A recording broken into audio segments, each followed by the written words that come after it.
Evangelho segundo Mateus capítulo 26. O plano para matar Jesus. Quando Jesus acabou de ensinar essas coisas, disse aos discípulos: Vocês sabem que daqui a 2 dias vai ser comemorada a festa da Páscoa, e o Filho do Homem será entregue para ser crucificado. Os chefes dos sacerdotes e os líderes judeus se reuniram no palácio de Caifás, o grande sacerdote, e fizeram um plano para prender Jesus em segredo e matá-lo. Eles diziam: Não vamos fazer isso durante a festa, para não haver uma revolta no meio do povo. Jesus em Betânia. Jesus estava no povoado de Betânia, sentado à mesa na casa de Simão, o leproso. Então uma mulher chegou perto de Jesus com um frasco feito de alabastro, cheio de um perfume muito caro, e derramou o perfume na cabeça dele. Ao verem aquilo, os discípulos ficaram zangados e disseram: Que desperdício! Esse perfume poderia ter sido vendido por uma fortuna, e o dinheiro, dado aos pobres. Mas Jesus, sabendo o que eles diziam, disse: Por que vocês estão aborrecendo esta mulher? Ela fez para mim uma coisa muito boa. Pois os pobres estarão sempre com vocês, mas eu não. O que ela fez foi perfumar o meu corpo para o meu sepultamento.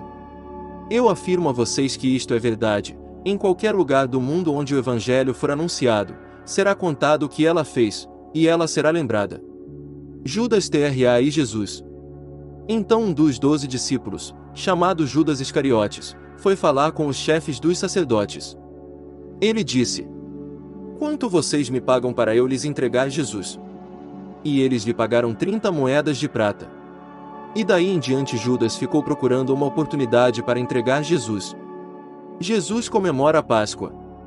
No primeiro dia da festa dos pães sem fermento, os discípulos chegaram perto de Jesus e perguntaram: Onde é que o Senhor quer que a gente prepare o jantar da Páscoa para o Senhor? Ele respondeu: Vão até a cidade, procurem certo homem e digam: O mestre manda dizer, a minha hora chegou. Os meus discípulos e eu vamos comemorar a Páscoa na sua casa. Os discípulos fizeram como Jesus havia mandado e prepararam o jantar da Páscoa. Quando anoiteceu, Jesus e os 12 discípulos sentaram para comer. Durante o jantar Jesus disse: Eu afirmo a vocês que isto é verdade, um de vocês vai me trair. Eles ficaram muito tristes e, um por um, começaram a perguntar: O Senhor não está achando que sou eu, está? Jesus respondeu: Quem vai me trair é aquele que come no mesmo prato que eu. Pois o Filho do Homem vai morrer da maneira como dizem as Escrituras Sagradas, mas é daquele que está traindo o Filho do Homem. Seria melhor para ele nunca ter nascido. Então Judas, o traidor, perguntou: Mestre, o Senhor não está achando que sou eu, está? Jesus respondeu: Quem está dizendo isso é você mesmo. A ceia do Senhor. Enquanto estavam comendo, Jesus pegou o pão e deu graças a Deus. Depois partiu o pão e o deu aos discípulos, dizendo: Peguem e comam, isto é o meu corpo. Em seguida, pegou o cálice de vinho e agradeceu a Deus.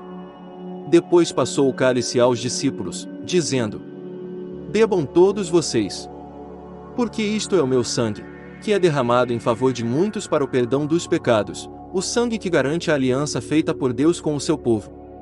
Eu afirmo a vocês que nunca mais beberei deste vinho até o dia em que beber com vocês um vinho novo no reino do meu Pai. Então eles cantaram canções de louvor e foram para o Monte das Oliveiras. Jesus avisa Pedro. E Jesus disse aos discípulos: Esta noite todos vocês vão fugir e me abandonar, pois as Escrituras Sagradas dizem: Matarei o pastor, e as ovelhas serão espalhadas. Mas, depois que eu ressuscitar, irei adiante de vocês para a Galileia. Então Pedro disse a Jesus: Eu nunca abandonarei o Senhor, mesmo que todos o abandonem.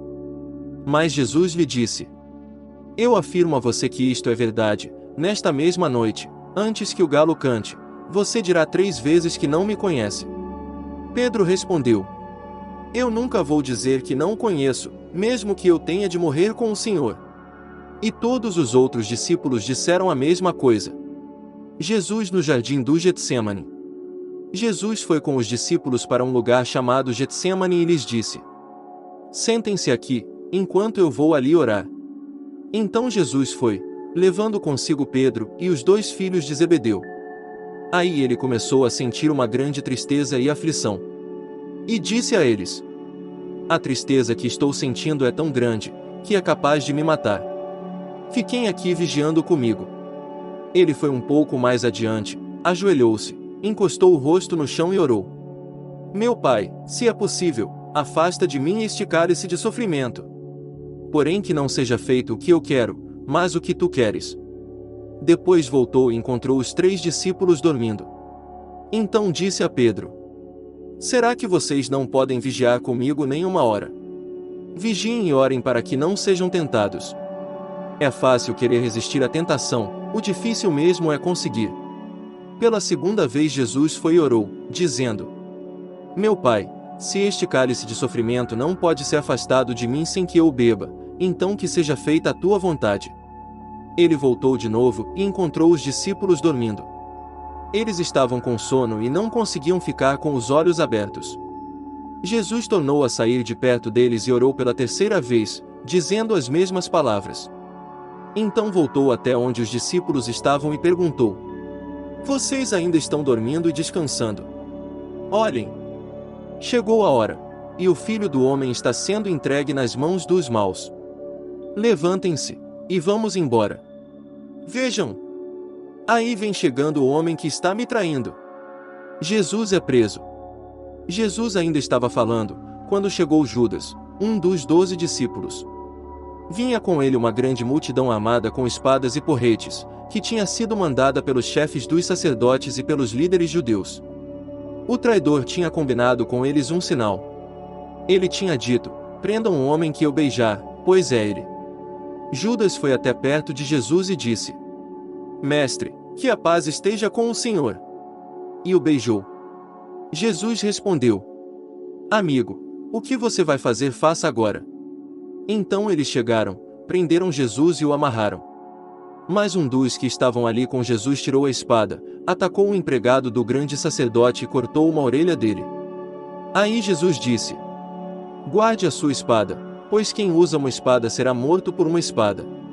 Você não sabe que, se eu pedisse ajuda ao meu Pai, ele me mandaria agora mesmo 12 exércitos de anjos. Mas, nesse caso, como poderia se cumprir aquilo que as Escrituras Sagradas dizem que é preciso acontecer? Depois Jesus disse para aquela gente: vocês vêm com espadas e porretes para me prender como se eu fosse um bandido.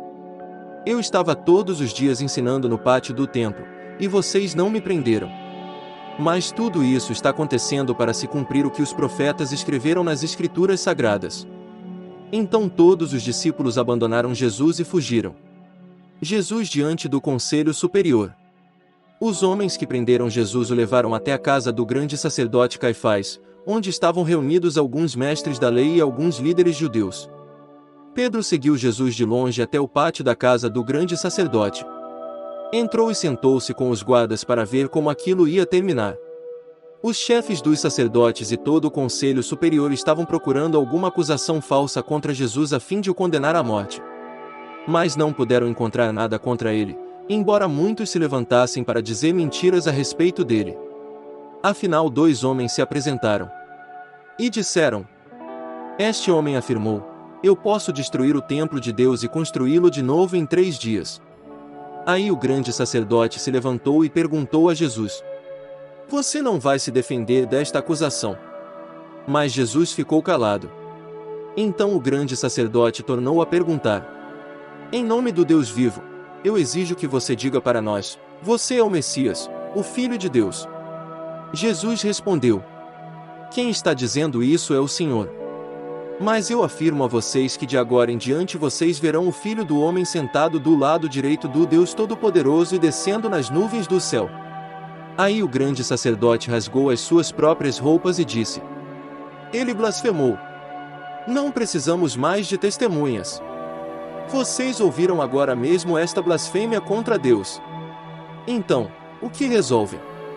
Eles responderam: ele é culpado e deve morrer. Em seguida cuspiram no rosto de Jesus e deram bofetadas nele. E os que batiam nele diziam: ei, Messias, adivinhe para nós quem foi que bateu em você.